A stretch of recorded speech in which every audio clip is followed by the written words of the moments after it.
tayong itinatakas ng programang ito sa mundo ng pantasya at ng mga sangre, kung saan katulad din ng ating mundo, patuloy na nagtutuos ang kabutihan at ang kasamaan, kung saan patuloy ding hinahanap at hinahangad ang pag-ibig. Ito ang Encantadia.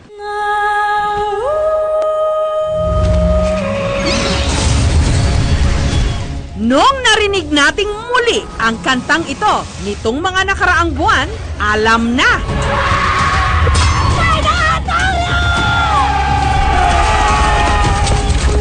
Nagbalik na ang isa sa pinakamatagumpay na telefantasya ng GMA, ang Encantadia.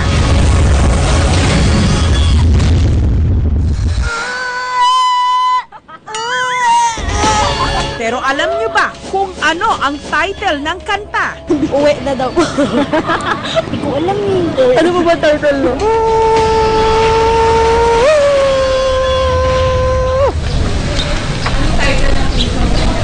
Ay, hindi ko pa alam.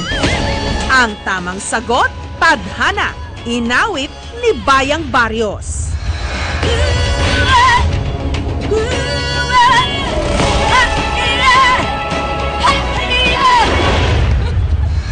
Ang nagsilbi raw inspirasyon ni Bayang nung binuo niya ang chant na ito.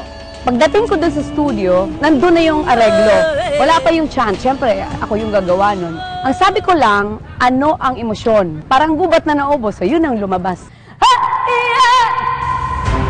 At sa requel o muling pagbabalik ng Encantadia, dinagdagan daw nila ng rock twist ang theme song.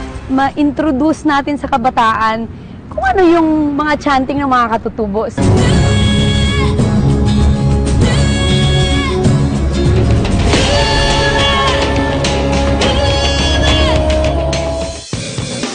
Kasabay ng muling pagkukwento ng Encantadia, ang muling pagkabuhay ng kanilang fans, ang Encantadicts. Kami mga Encantadicts, mahilig kami sa pantasya. Tinututukan talaga namin yung mga kababalaghan na nangyayari na nasa ibabaw ng mga storya. Si Alvin, gumawa pa ng Sangre Dolls. Nag-start ako siguro mga 17 years old. Parang nag-collect ako ng dolls and then tinatry kong tahiin yung mga dinodrawing ko dati. Ayun, doon nag-start. Siya mismo ang nagdisenyo at bumuo ng costume ng mga manikang ito. Dito sa armor niya, makikita nyo parang shell talaga siya. Pero yun nga, shell nga talaga siya. Ginamitan ko rin siya ng fabric and pearls kasi nga, brilyante ng tubig. Lahat yan, glue stick lang talaga siya. Pati itong gilid, dito medyo natagalan ako kasi kailangan tahian ko pa siya ng spandex na fabric. Bumili ako ng fur para magmukhang accent niya yung nature.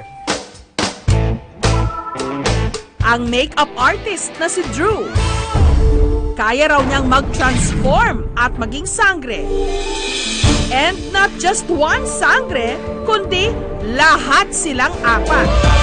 Mapapirena, Amihan, Alena, at Danaya.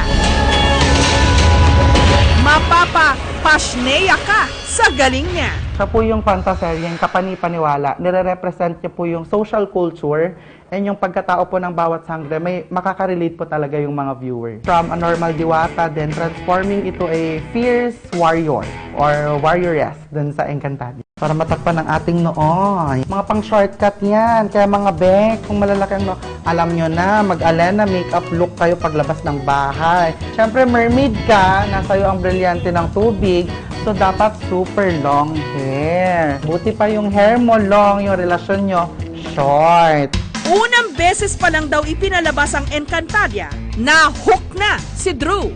Nakaka-relate raw kasi siya sa mga sangre, lalo na sa paborito niyang karakter na si Danaya. Nasaan ka? Madalas din daw lumabas ang kanyang inner Danaya kapag may umaapi sa kanya at sa mga kapwa niya miyembro ng LGBT community. Bilang Danaya po, hard on the outside, soft on the inside. So, malambot ang puso pero ipaglalaban kung ano ang dapat ang karapatan niya. Encantadia. Ang Encantadia ay kwento ng 4 na sangre o mga diwata sa mundo ng Encantadia na naatasang mga laga sa mga brilyante na nagpapanatili ng kapayapaan sa kanilang kaharian. Nito lang Miyerkules, binisita ko ang kanilang mahiwagang mundo. Ito na, papasukin natin ang mundo ng Encantadia. Sumalubong sa amin ang ilan sa mga sangre.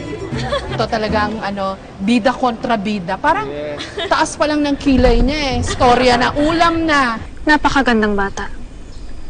Ngunit kaawa-awa. Makuha ka sa kilay, ganun. Tataas lang ng konti, tapos medyo pungayan ng mata para antok lang. Huwag kang magulo. Ako. Pinag-usapan din namin ang kanilang fight scenes. Pag masyado ako nadadala sa fight scene, ayun, nadadala din yung, yung costume. Gaya ng last fight scene namin, nasira yung shoulder blade.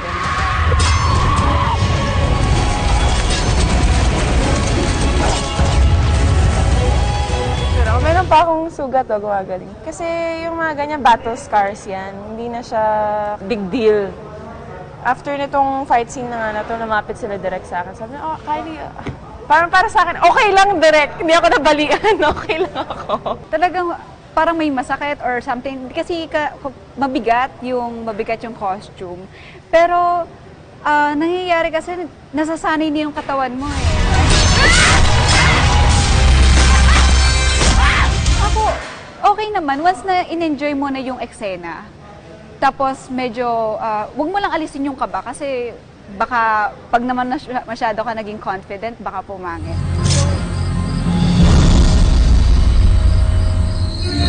Paalam sa akin yan. Effective na kontrabida. Thank you po. Wag niyo daw ho siya masyadong kagalitan. Programa lang daw ho ito. Yes, sa mall show, huwag niyo babatuin ng kamatis, ha? Siyempre, hindi namin pinalampas si Imaw. Kasi nga mainit yung kanilang mga costume, tapos mainit pa yung set. So may tinatawag silang sweat check. Ano yan, electric fan? Mainit po. Mainit. Ni-electric.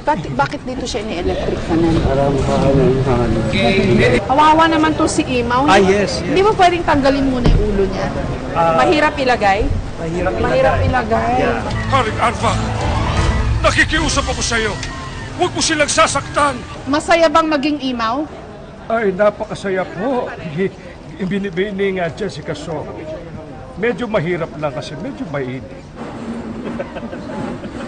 Nakita niyo ho yung ginagawa niya. Siya yung nagboboses. Pero dapat yung sinasabi niya, yung appropriate na facial expression as far as, ano yung kinokontrol mo? Eyeball? At saka mouth. Dapat in sync siya. Ito na ang aking hinihintay na magandang balita. Nakita niya na, Gurna. Nakita na ng puting paru-paro ang magiging ama ng anak ni Abihan. Ano yung branding na gusto niyong tumatak pag sinabing Encantadia? I hope it becomes like one of the new Philippine folklore. I mean, after, Biyag ni Lamang, nawala na tayo ng mga ganun eh. Sana tayo, itong maging popular, pop culture mix. Yun ang scariest part doon, di ba? Yeah. Yung pressure. Paano ba? Do you live with that every day na laging yung iniisip na may mga batang nanonood? Minsan yung mga older audience nagre-react na, bakit walang dugo, bakit walang ganyan? Eh, syempre, hindi ko pwedeng gawin too violent kasi nga, ang priority namin is yung mga bata at that time slot. Pinakita rin kung paano nila binubuo ang kanilang malawak na set. Narito po tayo sa set ng Encantadia sa mundo ng Lereo. At ito po ang isa sa mga pinaka nagagamit na set dito po sa programa.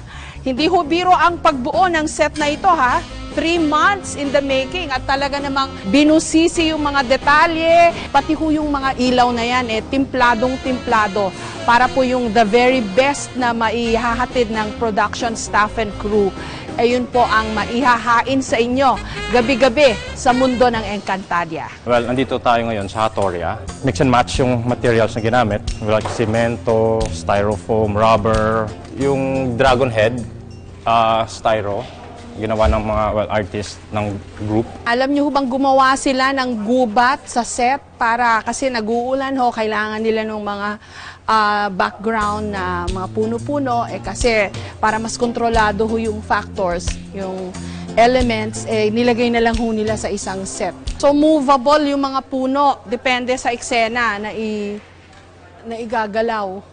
Pati costumes at armas, mabusisi ring ginawa. Bale, ito po yung sa Lirean soldier natin na weapons. Bale, yari po ito sa metal.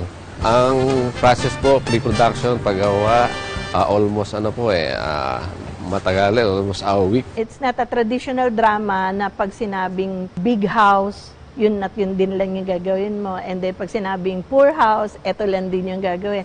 Eto, pag sinabing Lireo, ang dami niya. Marami siyang pwedeng mangyari doon. Kahit nasa loob ng Lireo, pwede magkaroon ng fight. Kahit nasa loob ng Lireo, may mga special effects. Pwedeng magkagulo, bukod sa daily drama nilang magkakapatid. Mula po rito sa set ng Encantadia, Avisara Esma.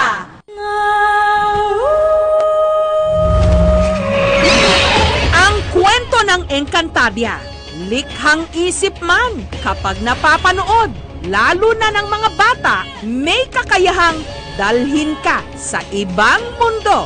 Takasan panandalian ang realidad ng buhay upang paliparin ang imahinasyon at maniwala sa kapangyarihan ng isang magandang istorya.